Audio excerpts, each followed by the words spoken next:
Hello and welcome back to another episode of Why So Sidious, a Nerd podcast. Joining me today are my co-host David and our special guest and returning guest. He was here, I think, last for our House of the Dragon coverage. He's basically our Game of Thrones aficionado. Ben Donahue, welcome back. Hey, Glad to be here, fellas. And today we are covering Night of the Seven Kingdoms, the first 3 episodes. I know episode 4 came out yesterday, but some of us didn't have time to watch it, so we're gonna and splitting it into half. You're not looking at me. Doing the first 3 and the last 3 makes more sense. Make it a little more even, a little more clean. So get ready for 4 to 6 in a couple weeks. But we are back and running on Apple and Spotify. Had a bunch of uploads recently. Have our box office draft, look ahead of 2026, a DCU Avengers speculation with Theory in the lab, and then Doomsday Concerns with Romez Guide. Those are both with JD and some TikTok guests. So please go check those out. And our last Week in Geek, we talked about the Daredevil Season 2 trailer, got a spoiler-free Wonder Man review, so it was another jam-packed episode. And don't forget to check us out at social media at Why So Sidious Pod, Instagram, TikTok, X, and YouTube. This is your spoiler warning. If you haven't seen the first 3 episodes, there is a reveal at the end of the 3rd episode, so make sure you've seen it. And also, we will be doing a segment at the end with some kind of with some other spoiler stuff not involved with the show, but the kind of wider canon around the show. And go check out our merch store. Our producers chiming in here. We always have our merch store open. Coffee cups, sweatshirts, t-shirts, stickers, whatever you want. So rep that Why So Sidious merch.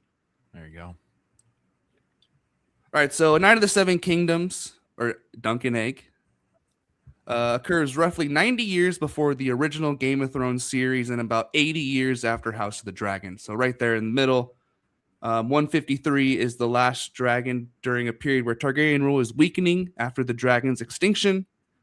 And of course features, spoiler alert, Aegon Targaryen and Sir Duncan the Tall.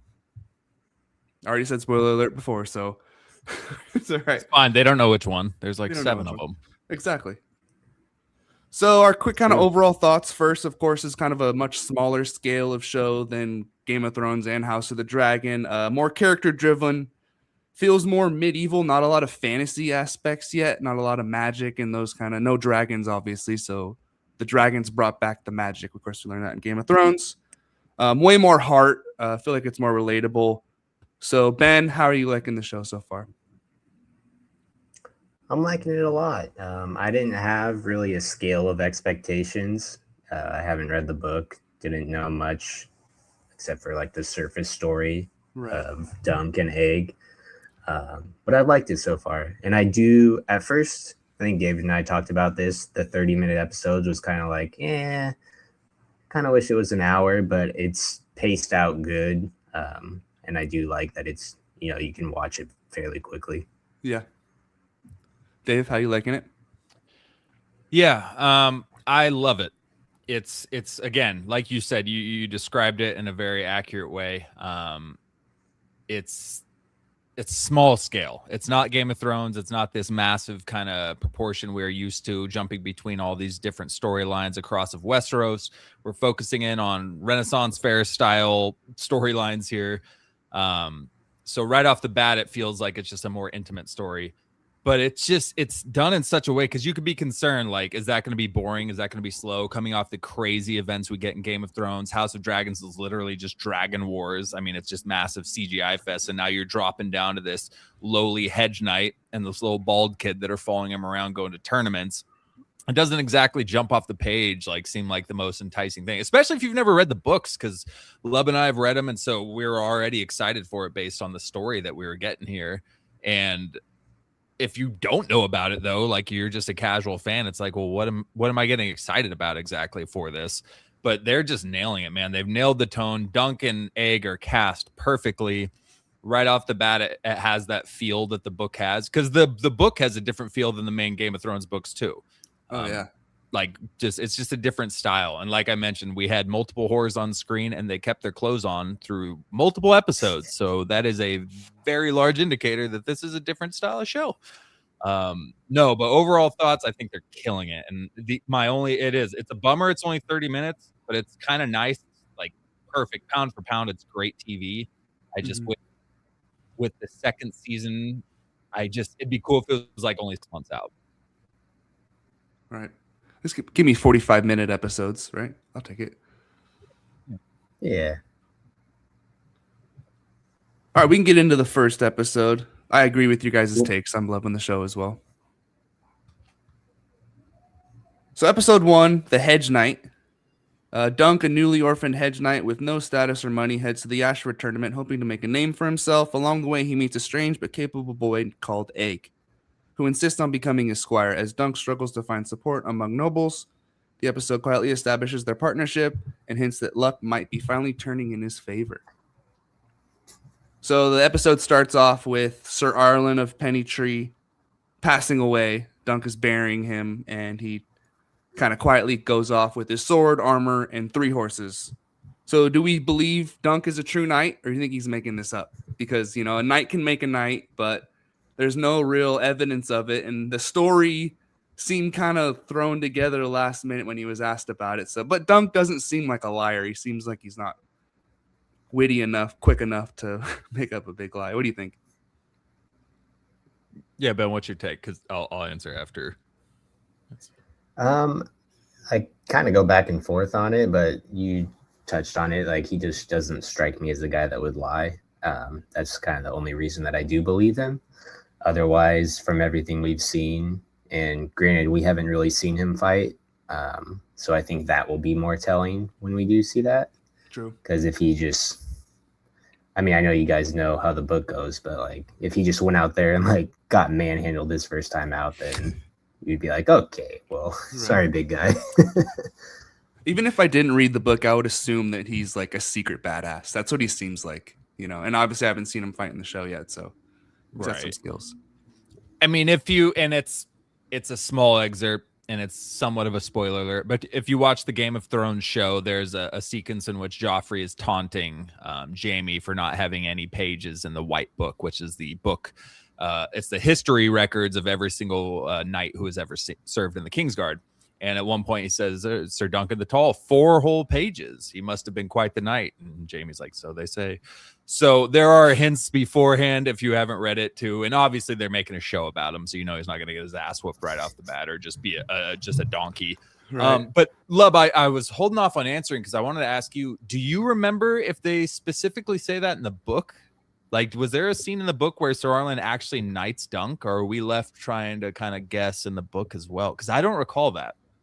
I'll have to look into that for maybe our next coverage. It's been a while, I guess. It's been a while, yeah. But I feel like it's the same because I think the book starts off with him passed away already, right? It's kind of same. Yeah. Spot. We don't really get anything about him other than what Dunk says about him. I think there's maybe one scene where he talks to Dunk, but it's very similar to the opening here. So I don't remember. Part of me wants to think he kind of told a white lie to get into this, but I can't remember for sure. So maybe we'll find out. But just he picks up the sword and everything after Sir Arlen dies. It was kind of a meta. He holds up the sword and he's like, yeah, maybe I'll go to the city guard. And he goes, sir, stop raping. That's like, it's like cosplay of it. And that felt like a meta, like, yeah, we're not getting raped in this show. It's a little Dunk stopping the rape. There you go. That's funny. He heads out on the road and meets Egg stealing food in the stables, but realizes this kid's pretty sharp. And so for child actors, it's kind of tough sometimes. Sometimes they can be kind of annoying. And even Egg, it seems like a tough character to cast, but I think they did a pretty good job. So, Dave, do you like the Egg casting? Hey, he's great. I agree with George R. R. Martin. He told the actor that it felt like he jumped straight off the page of what he wrote for this character, which can you get a bigger compliment as an actor, especially a child actor? Yeah, from the author being like, you are literally what I dreamed of. Like, whoa. No, he's let's with stuff going around these days. Maybe we tone it back and be like, you're great. I dreamt about a boy like you. Not in this We climate. don't diddle kids. You've seen Always Sunny in Philadelphia. Frank Reynolds just popped in your mind. Yeah, no, great. It's a perfect cast. I love this cast already. Man, now I'm like eggshells. I Hey, don't wanna say no it pun all. intended. Pun intended. Yeah. Ben, do you like the egg casting and just the character so far? I do. Yeah. I think he's like innocent but witty. And again, obviously, I didn't read the book, but just kind of what my perception of it was, I think he's doing a great job. Him and Dunk. I mean, they fit into those roles so well. Yeah. I did see today that in the book, Dunk is supposed to be like 16 or 17. So that would maybe Right. be the only thing, is this guy's like late 20s. And I like it a little, him aged up a little more. yeah, because it's more big brothery, He's Right. like, don't do that. No, you can't do this. Mhm. Stuff like that. Yeah. I didn't And realize he was that young in the book. That's wild. yeah, they're only like 7 years difference. Wow. And knowing Egg's true identity when they're watching the jousting or when they're watching other things, you can tell he has that Targaryen in him, where he's like super fascinated with like the violence and even the dragon, the puppet show. When he's staring at that dragon, like, oh man, that's kind of a little teaser for later. But so definitely love the casting as well, and he plays a very good little Targaryen.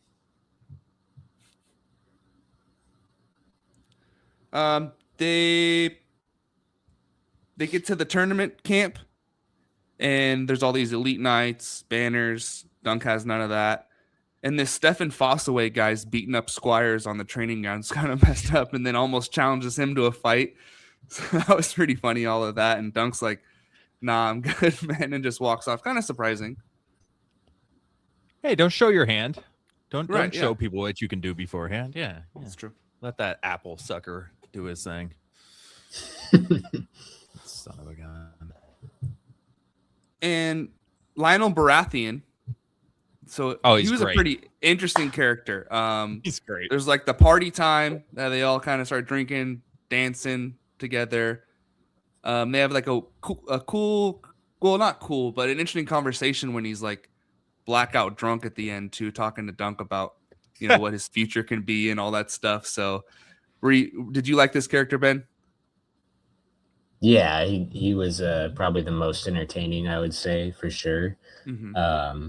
And I didn't know how that interaction was going to go. I kind of thought it was going to go the other way, and just right. he was going to like tell him to piss off or like kill him. I mean, I know he wasn't going to kill him because there'd be no show, but like do something violent to him. Mm-hmm. And then going forward too, I thought he would just never remember him. But in the next, I know I'm jumping ahead a little bit. The next time they see each other, he's like, "Oh, cool, they're buddy, Yeah, yeah, because he asked him, he's like, "There's only 2 reasons you could be here right now," and I forgot what the 2 reasons were, and he's like, "I just came for food," and he's like, "Oh shit." Well, yeah, he's like, you show up in my tent. Did you? All right, what gift did you bring? He's like, yeah, gift. right. I'm just here to kick it, and you could tell Lionel was like kind of respecting that. He's like, all right, this guy really doesn't know what the hell's going on. He is so out of his element right now. I'm gonna take him under my wing. Dude, he's been great. He's been great. He's called I think he's called the Laughing Knight or the Laughing Storm is his nickname. Dude, I love him. I love the actor. He's got charisma. He's got that aura that he needs for this Baratheon character. My only issue is, and we don't really see it in the first couple episodes. This isn't a spoiler, but we see him at a point in episode 4, and you can tell he's not tall. He's not a massive figure. And in the story, I recall the Laughing Storm was tall. Like he was All big, Baratheons are big, imposing dude. Yeah, and this Lionel guy's pretty small. Even in his armor, he's still a badass, but he looks pretty small in stature. Okay. And that was like one of the things about the Laughing Storm was he was a very tall knight. Outside of that, though, he's been amazing. You could tell right off the bat, him and Dunk are drinking. Dunk's wearing his stag antler helm. Like, they're boys already. I don't know. He's a great additional character. He's going to be a fan favorite for sure going through this. Oh yeah. And then to wrap up the episode, they just kind of go back to the camp. or Egg's already back at the camp, right? And he's kind of got everything set up for Dunk. So he's basically proving his value, trying to stay around. And Dunk like tries to like play him off and not really like take him seriously. Doesn't want him to stick around for too long. But at the same time, he doesn't want to go out there by himself. He's probably pretty lonely after Sir Arlen passed away, so he needs a little companion by his side. Yeah. Anything else for episode 1?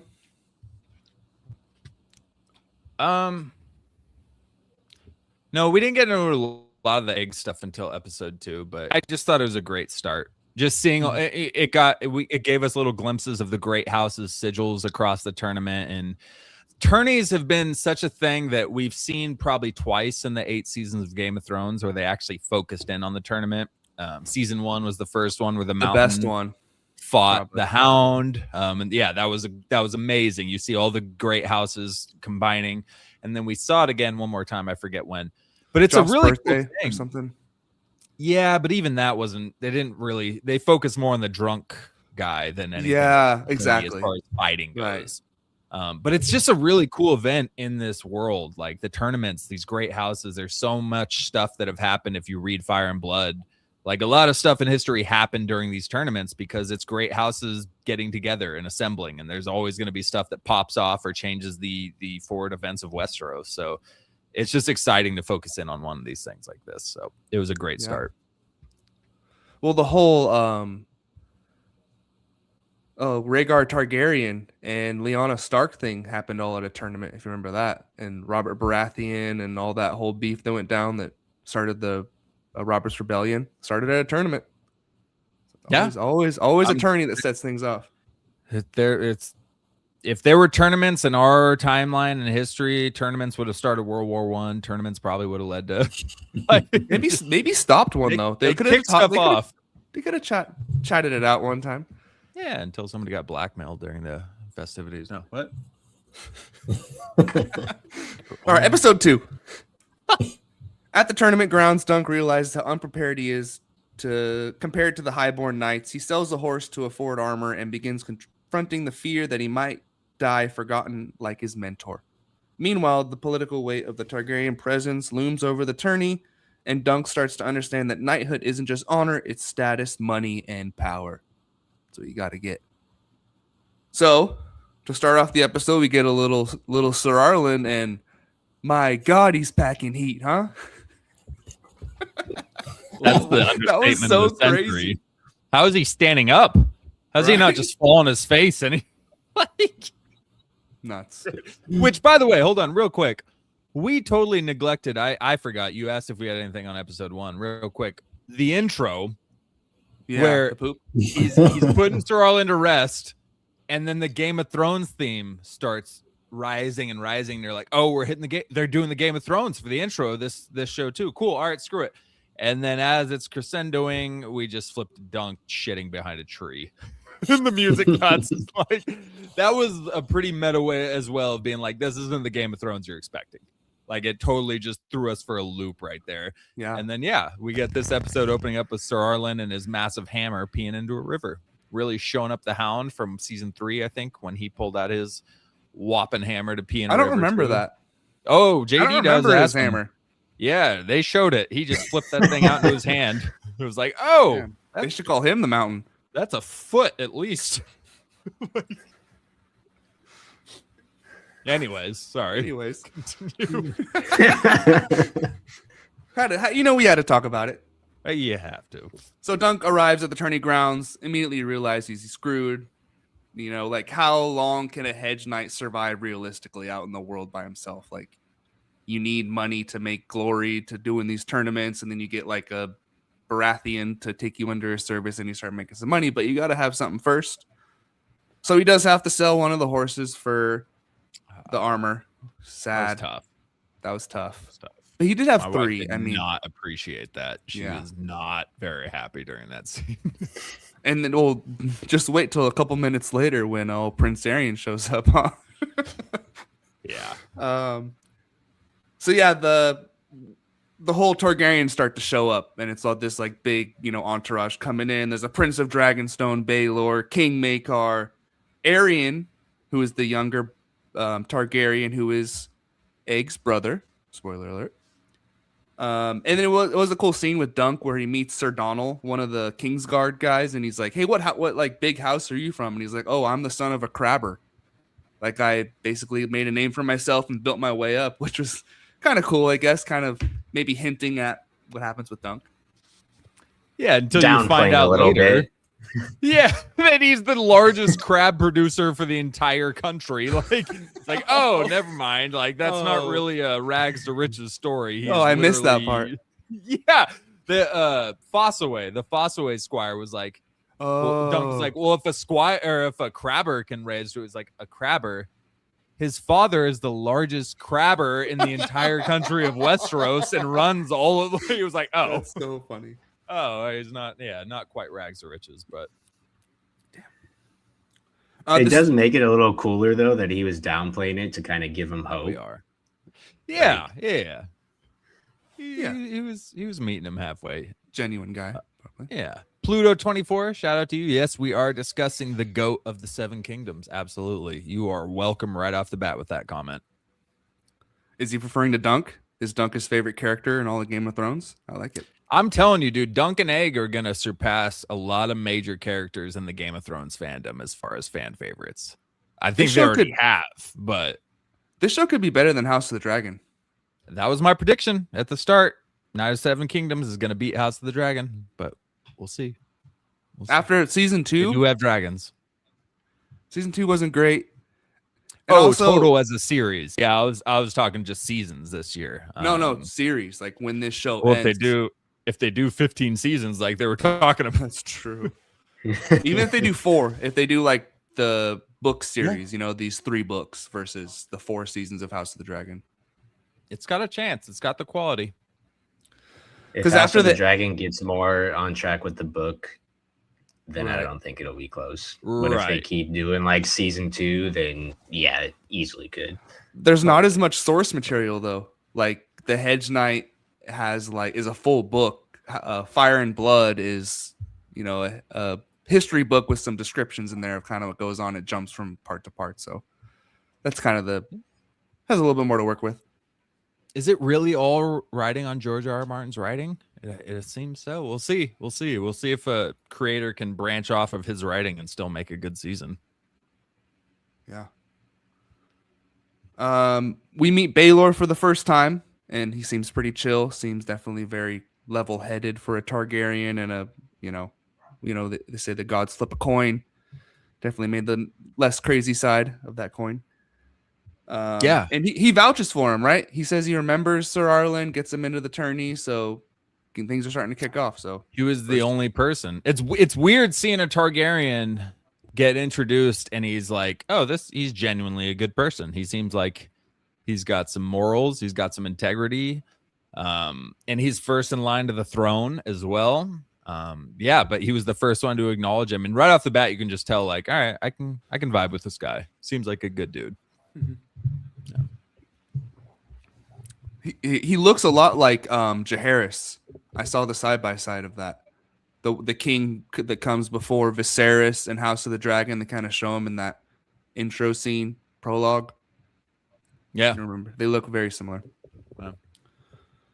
Wow. So the first round of the jousts are starting, and the nobles treat this event like a sport. Like they're just all cheering and having a great time. And Dunk is like, holy shit, like I could die when I'm in this. I could lose everything, having flashbacks of traumatic moments. Like he's really going through it for this, and definitely not ready for the moment quite yet. But I did like that kind of contrast to the two, where even Egg loved watching it, and Dunk's right standing next to him, like pretty, anxious, nervous of what he has to do. Yeah, straight up.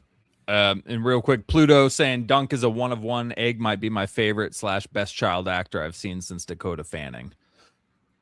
I think it's a pretty damn good start. This kid's got a bright future ahead. Yeah. Let's see here.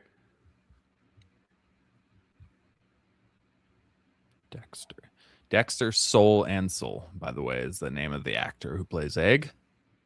Dexter what? Dexter Soul SOL is his middle name, and then Ansel. I don't know if that's his middle name. It could be just his full name, but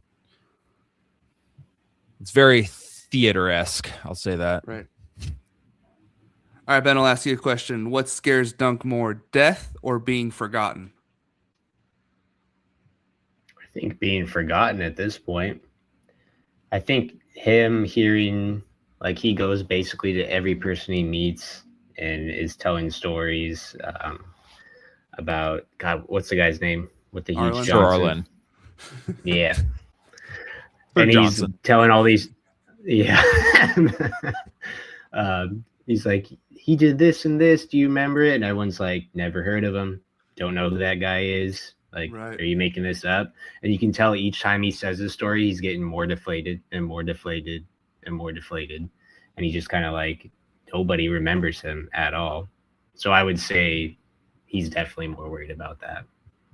Yeah, he has that line where he goes, How good of a night could you have been if nobody remembers you and you died on the bank of some unknown river or something? You died, and he's thinking about everything with Sir Arlen, his connection to everybody, and he's just slowly realizing, well, man, everything he did, nobody remembers. I'm the only one who remembers anything this dude did. So how great of a hedge knight could he have been if nobody remembers him? So I agree with Ben. I think making a legacy is starting to kind of click in Dunk's brain, like, Sir Arlen, nobody remembers this fool.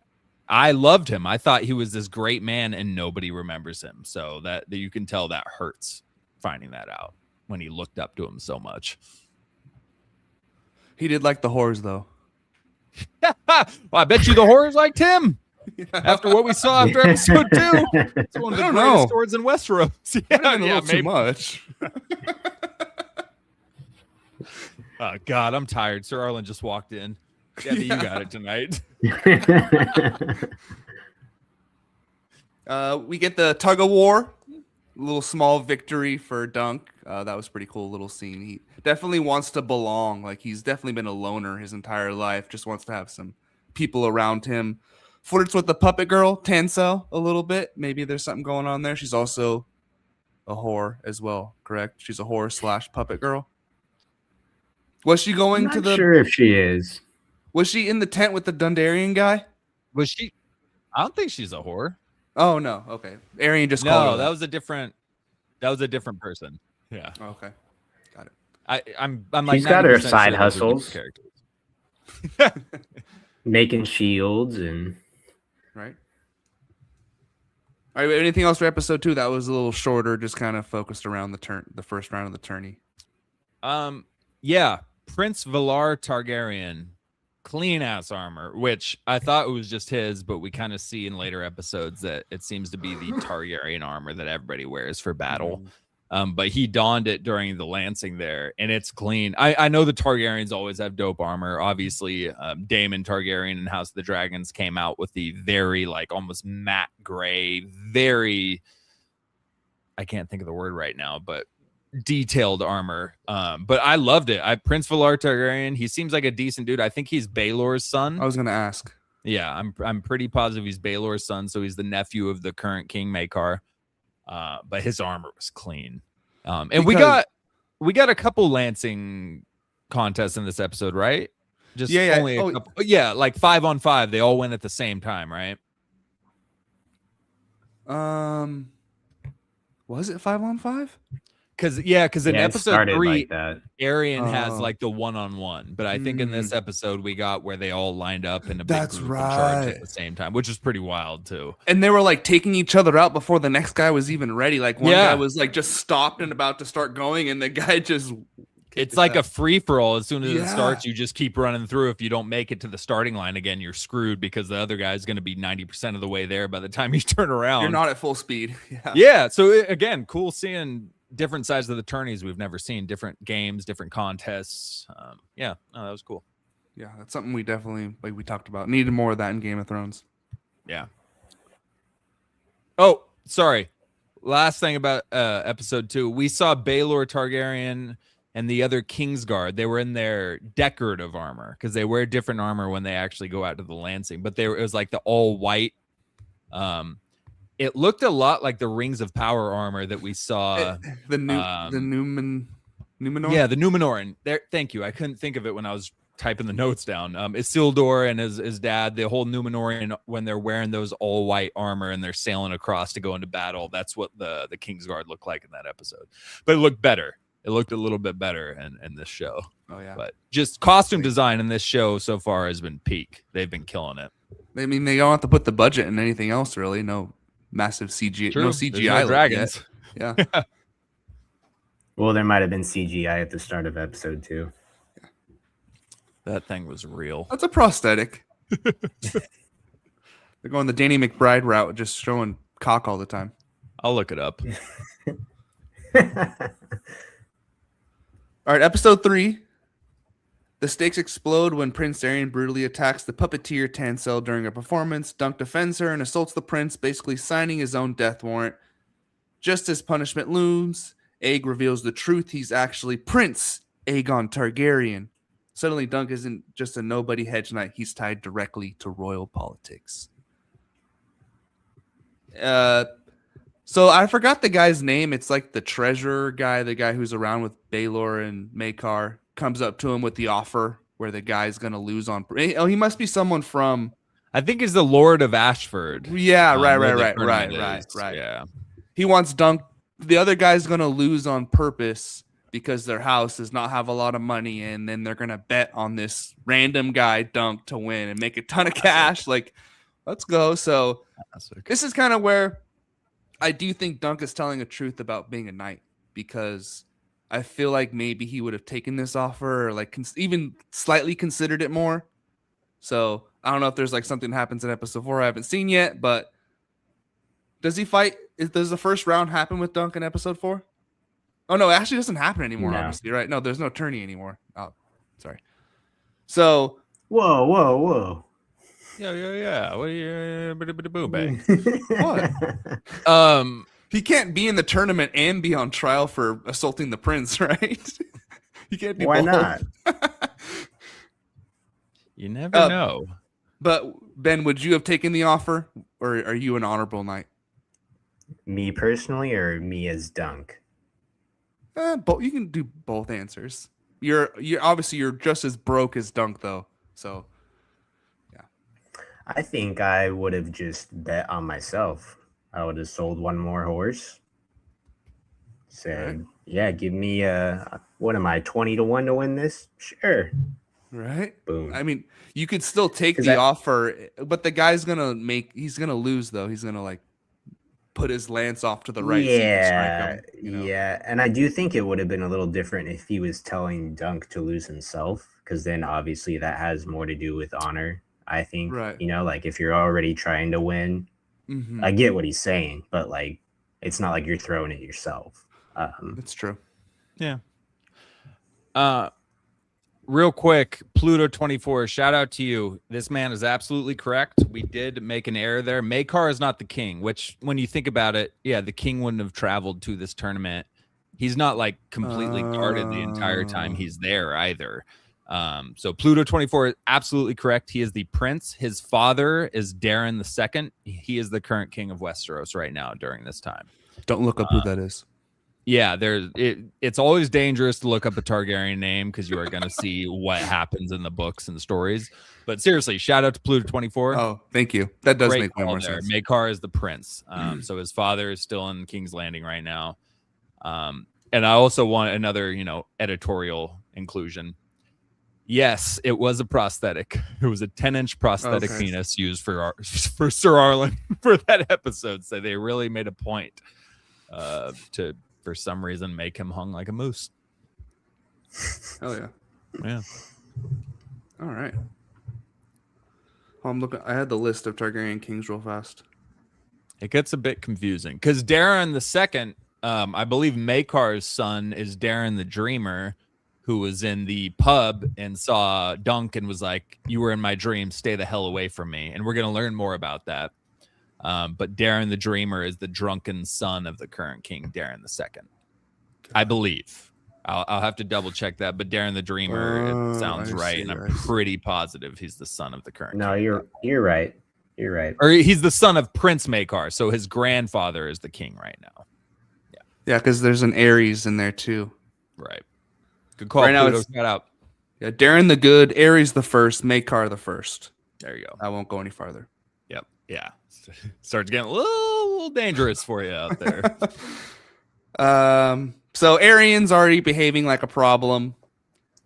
Stabs the horse on purpose, pretty obviously. A total riot starts afterwards. Just chaos. Do you That was think Prince- sick though. The people of Ashford were like, "Screw this fool! I don't Yeah. care if he's the prince." They start charging the field. Like that was sick. That was cool. I thought Yeah. that was dope. Throwing rocks at him. Yeah, that was awesome. Hell yeah, Ashford. Do we think he could be a top 5 Game of Thrones villain by the end of this maybe 3 seasons worth? That's a tough list to crack. I don't know. It's true. It's true. There's a lot of good ones.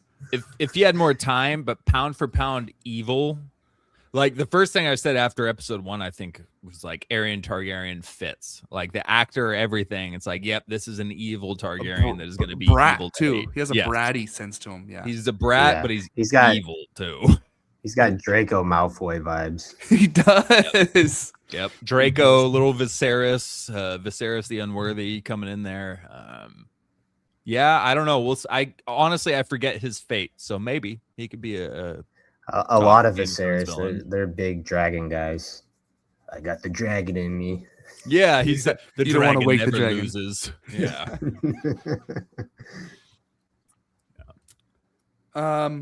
There's this kind of fortune prophecy moment, which was kind of crazy. She talks to Dunk first. I kind of forgot what she says, but wasn't as important. Do you guys remember what she said to Dunk? Like, you'll be a knight or something. I didn't take a note of it. Yeah, I remember the scene, but I forgot exactly what she said to him during that point. But what she says to Egg, you shall be king and die in a hot fire, and worms shall feed upon your ashes, and all you know shall rejoice in your dying. Which is wild. Little spoilery, not going to talk about it, but how would you react to hearing that as a kid? And like, our prophecies, because also prophecies in the Game of Thrones show were vague. They weren't like exactly what happened. So this one was a little but Specific. a little Yeah. specific, but I don't know. How would you react to that though if you were Egg? Like, what the fuck? Terrifying. Like, right? Like, Didn't he say he was like, well, hold on, what? And Dunk's Yeah. like, oh, don't worry, it's just a joke. And Egg was like, no, what the hell was that, man? I'm a Targaryen. Well, and Dunk's playing it off more because he doesn't know who Egg is. But Yeah, Egg's kind of exactly. like, wait, there's a slight possibility of this here. That's Episode right. four, He's he like, should've gone she's back." just making it up. Yeah, maybe he brings that back up. I totally forgot at that point he wasn't aware of Egg's identity now. And I'm not going to get into it. I do know Egg's fate. But it's interesting. Yeah, that was an interesting scene for sure. Yeah, I re-spoiled all of House of the Dragon for myself too, looking up the Dunk and Egg stuff. I kind of followed it, and then I think one thing led to another. And House of the Dragon's going to be tough. That's all I'm going to say. It's going to be really tough to watch the end of that show with. I mean, obviously, there's no dragons now, so there's obviously not zero after House of the Dragon, but obviously bad things happen. I don't think there's a Game of Thrones show that's not going to be tough to watch the ending of. Well, There's a lot. Like, Yeah, if this makes I it don't to know. season 10, then yeah. Yeah, that's all I'll say. Yeah, we'll keep it there. So Dunk's talking to Raymond Fossaway, that squire again, and That's cool.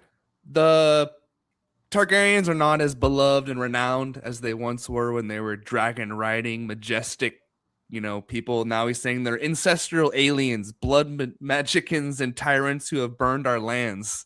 So like, there's definitely people who are over the Targaryen bullshit and them all, fucking each other, and like, it's just, I can tell a lot of Westeros is over having this one family rule Westeros for 200 straight years. Yeah, they're looked at like this perverse foreigner who have invaded, had dragons. They are incestual. Like, yeah, I mean, I could understand that being a native of Westeros being like, cool. So these fools showed up. They took over everything. They just have sex with their siblings and continue to dominate King's Landing. This is great. Yeah, glad these Yeah. guys showed up. Like, totally understand that, like and now everyone has to be on their best behavior because the prince and prince are there. Yeah. And if you do anything, they're probably going to burn you alive or whatever the case may be. But yeah, I could totally see how that would be something where the common people would not like Targaryens. And I got to do this again because Blue to 24 is just being clutch today. What the fortune teller told Dunk was, you'll be richer than a Lannister and no great success. And coming from somebody from Dunk's beginnings, yeah, that's got to be something you hear and you're like, okay, yeah, you're an idiot. This is obviously just a game. All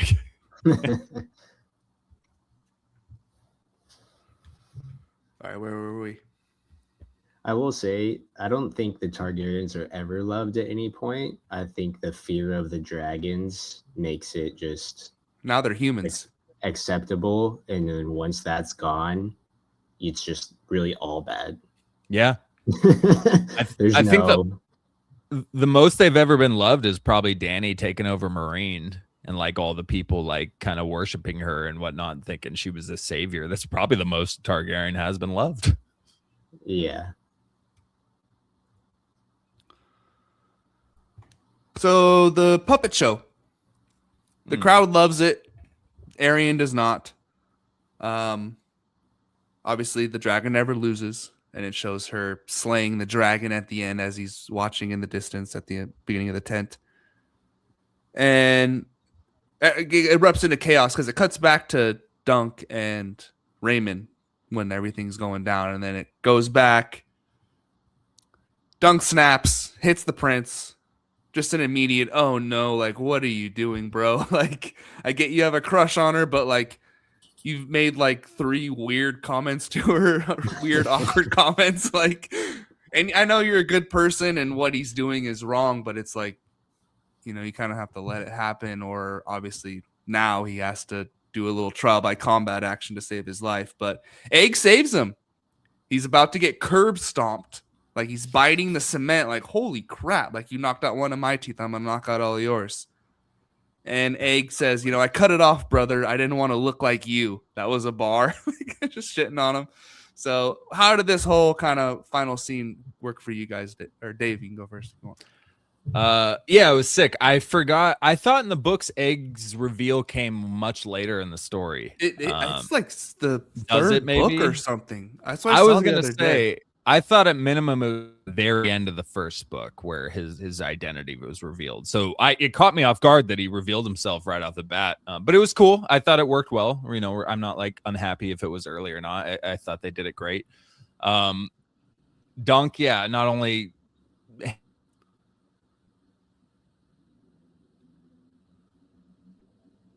Then you can Ben, give us your thoughts. Dave will be back in a second. I will say on Dunk's behalf, I think even if he didn't have the crush on the girl, if it was just a random girl, I think he would have done the same thing. Just kind of like falls in line with his character and who he is. Mm-hmm. And then I don't remember if it's the end of that episode, but at some point we do see a flashback. It might be episode 4 of Aerion jousting, and Egg yells, "Kill him!" And he's talking about him, which we now know is his brother.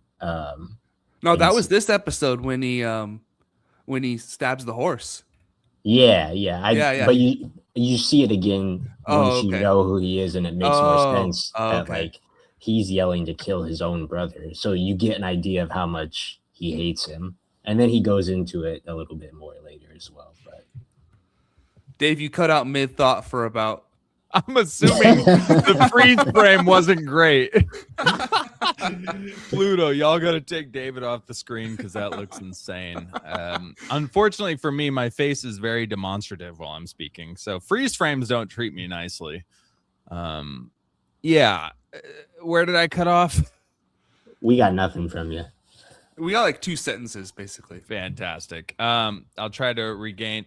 Dunk punched and kicked the prince. He did all that, not great. But one thing I did take away from that, Aerion is evil. I'm not a fan of him at all. A man's got a chin. He took a full-on haymaker from Dunk, and he barely flinched. Like his head rocked a little, and then he looked right back at him. He didn't fall over. Dunk's an absolute tank. So Aerion can take a punch. That was quite impressive. I think you had to though. I was rooting for Dunk to do it too. Stop him. Dunk's all for doing things. He's a knight, man. He fully believes in the charge of a knight.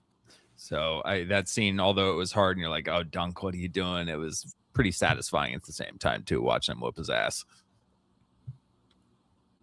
Oh yeah. Let's see. So I guess I wish JD was here to ask him what he's thought of the reveal. That's right, because I forgot Ben already knew about it. Right. But half the people I'm talking to right now watching the show had no idea who Egg was. So, and I didn't even consider that aspect until like episode 2. Like, oh, that's right. This is a secret. So yeah, I'm curious what other people who weren't expecting it thought of the reveal. But somebody who knew, I thought the reveal was good. Yeah, and obviously this trial by combat, this 5-on-5 thing which is not something 7 on 7, excuse me. We're running sevens for the 7 gods. So that's something we haven't seen before, and that will be the finale of this season. Gonna be awesome. Can't wait for that to happen. I think it's gonna be episode 5. Wow. Based on episode 4. Little penultimate style. If it's episode 6, I'm gonna be slightly concerned what they're doing with episode 5. It's same. Yeah, I'm not going to spoil anything, but essentially when episode 4 ends, you're ready for that to kick off. Okay. Or maybe it did kick off in episode 4. I don't know. You haven't watched it. I don't want to spoil anything. A couple little things. Egg was singing that song in the beginning of the episode. I don't remember exactly what he was saying, but he was talking about a lot of like houses, and I think there could have been a couple little teasers in there. Egg was singing a song? Yeah, and the tree at the beginning when they were at their camp still, he was talking about like all these different. I don't remember what he said, but it was like was like probably like a classic song they sing, but it was probably telling a story of something that happened in the past. Speaking of, never mind. That's episode 4. Whoa! Well, no, Ben, is episode 4 the song about Alice where Dunk and Egg are talking about? Or is that's 3. Episode 3? That's 3. Okay, yeah. So Lionel Baratheon singing about Alice, basically. Well, the knight's finger. It's essentially the central point of the story, but I don't know. That song was hilarious, and Egg's reaction to it, like, do you think there actually was a girl named Alice who went through all of this? And like, I don't know, that whole scene, the whole bickering between Egg and Dunk, and even at the beginning of the episode, I think Egg has some beer, and he's like, "This tastes terrible, sir." And Dunk's like, "Well, I'm not going to buy you another beer then." Like, I don't know. They're back and forth, and everything is just. I could watch an entire season of them just bickering and hanging out. It's just gold. Anything else for episode 3? Do you want to get into some spoilers?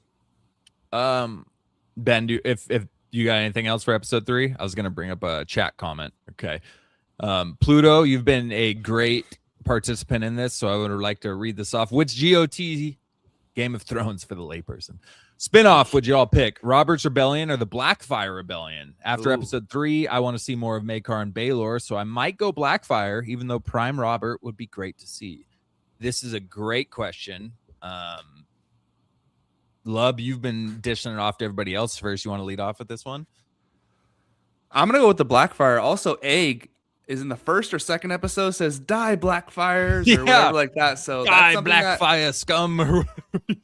When I was looking into the research about, the wider canon, the Blackfire Rebellion is something that just started brewing during the last king, I'm pretty sure. And it goes for the next, 3 or 4 kings. It's like a long 50-year kind of thing where there's a bastard side of the Targaryens, and they're trying to basically make their name for themselves, become royalty. And with the Robert's Rebellion, it would be cool to see, but I feel like it's something where we already know how it ends.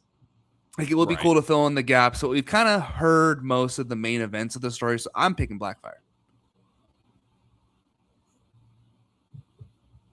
I like it. Ben, what do you think? Nah, you go.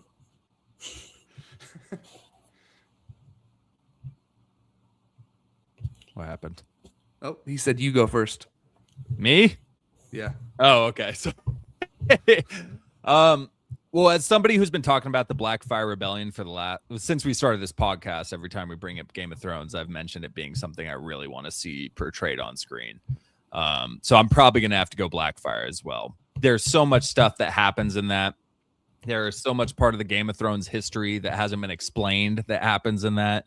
And the inclusion of Brynden Bloodraven Rivers, which is another character who is one of my favorite Game of Thrones characters who hasn't got He's lurking a lot right of now. attention, barely any on screen. I think I'm going Blackfire. There's just way more to dive into that is unknown. As much as it'd be awesome to see a prime Robert coming through with his Warhelm and just breaking through people's ribs, that would be amazing. But all around, I would want to see the Blackfire Rebellion. That's fair. You took the words from my mouth, Dave. Give me a prime Bobby B. I think just seeing that aspect of him, because obviously we only see the washed out, fat, drunken one. I think it would just kind of make us respect him a little more. And also what the other thing that factored into my decision was we have House of the Dragons, so we get a good chunk of Targaryen history. We get this show, we're getting some Targaryen in there. So give me something without them. So that's fair. That's my choice. Yeah, that's fair. And Robert's Rebellion would include so many great houses and so many notable last names that we would recognize. Like, it would just be so fun to catch all the ancestors of people we saw in Game of Thrones, or the dads or the grandparents of people we've seen in Game of Thrones. And it is the Battle at the Trident, seeing the live action. Yeah. Dude, there's just so many epic nights of history in that battle. The Battle of the Trident would be incredible to see live action. So that's a good, I like that take, Ben. Break away from Targaryens. We've done a lot with them. Either way, if we got either one of them, I would be so happy. Like, I wouldn't be bummed if we got Robert's Rebellion and not Blackfire. I'd be stoked if we got either. But if also, I want to see that scene with Kingslayer. Yeah, on the throne. I think, yeah. After he kills, that'd be sick. Yeah. Gods, I was strong then. Yes. Yes. No! Pluto knows, man. That's a binge mode quote. Oh shit. I was gonna say something else about because if this show goes 10 seasons, there could be a lot of Blackfire stuff involved in the second half of the show. Like, we could get a Blackfire Rebellion during seasons 5, 6, 7, around there. Because I'm pretty sure. Oh, I'm not gonna say it, but good catch. Yeah, because if they go 10 seasons, there's going to be a time jump. That's all I'm gonna say. Spoiling some stuff. Let's get into the spoilers. All right, let's do a little spoiler section here at the end. So, you got something else? All right. Do you have something else? I think you're delayed. Well, I was just gonna say, am I delayed a bit? I was just going to mention Blackfire Rebellion was about 196 to 258 AC. I'm way off. Yeah. All right. Keep rolling. You're fine. Move on without me. No, you said to 258? Oh, I'm going to take my camera off. 196 to 258. I'm still here. Yeah. So if you want to get into spoilers, we're going to do a little spoiler section right here. So if you do not want to know anything that happens, this will be like season 7 on and outside of that. Nothing within the next. You'll forget about it by the time season 6 comes out. So Aegon is king around basically when the Blackfire Rebellion ends. So he ends the Blackfire Rebellion. I was going to say the Hedge Knight takes place in 209 AC. The Blackfire Rebellion starts in 196, but the main portion is 211 to 258. So it kicks off 2 years from this point we're watching right now. Maekar is king for majority of the Blackfire Rebellion. So Aeg finishes it. It's about to kick off. You're right. So we could see all of this with this show still. A little 2-for-1. Yeah, there you go. So some spoilers. Dave, you mentioned a couple of them. Lord Tywin was his royal page and cupbearer. That's crazy. He named his first son Duncan the Small. That's so sick. Come on. His third son and Lady Olenna Tyrell were betrothed. Imagine that. Wow. He knighted a 16-year-old Sir Barristan Selmy. Some good stuff. Okay. He is also Daenerys Targaryen's great grandfather. So there's some other stuff in there. And this is also the they talk about Bobby B has the Targaryen ties. One of his youngest daughter is Robert and Stannis Baratheon's grandma. So that's where there's a Baratheon and a Targaryen right before, 2 generations before Robert and all them. So there's some other stuff in there, but I won't go too hard. He does stop the incest. He is one of the first kings to stop like the incest stuff because he does marry. I forgot who it is, but it's not a Targaryen. So always knew he's a good dude. And then it just all comes back full circle. Yeah. Damn it. Targaryens, Lannisters, you name it. It's a part of nature, apparently. Danny didn't know, though, right? Yeah. They banged before they knew. Danny and John didn't know. She wasn't put off by it after she found out, though. John was, but she was like, well, it's cool, right? That's how we do things. So big whoop. And it's also... yeah. No, it's also crazy how we're 8 kings after House of the Dragon. Like, I looked it up. Aegon is the king right now, and we are 8 kings after that. But we're only 3 kings to the Mad King. So there's definitely some longer reigns coming up, and during the whole Civil War, Targaryen Civil War is a lot of shorter reigns where it's stuff 10 gets years. less turbulent because they aren't constantly in this power vacuum with dragons trying to decide who's the rightful ruler. And after the dragons go, I think you got quite a bit longer periods of peace there. Real quick, Brooklyn Smart in the chat said, for selfish reasons, I would want to see Robert's Rebellion because it's talked about so much within the Game of Thrones series. Totally get that. And then Pluto came back with movie for Robert's Rebellion, which you could totally do.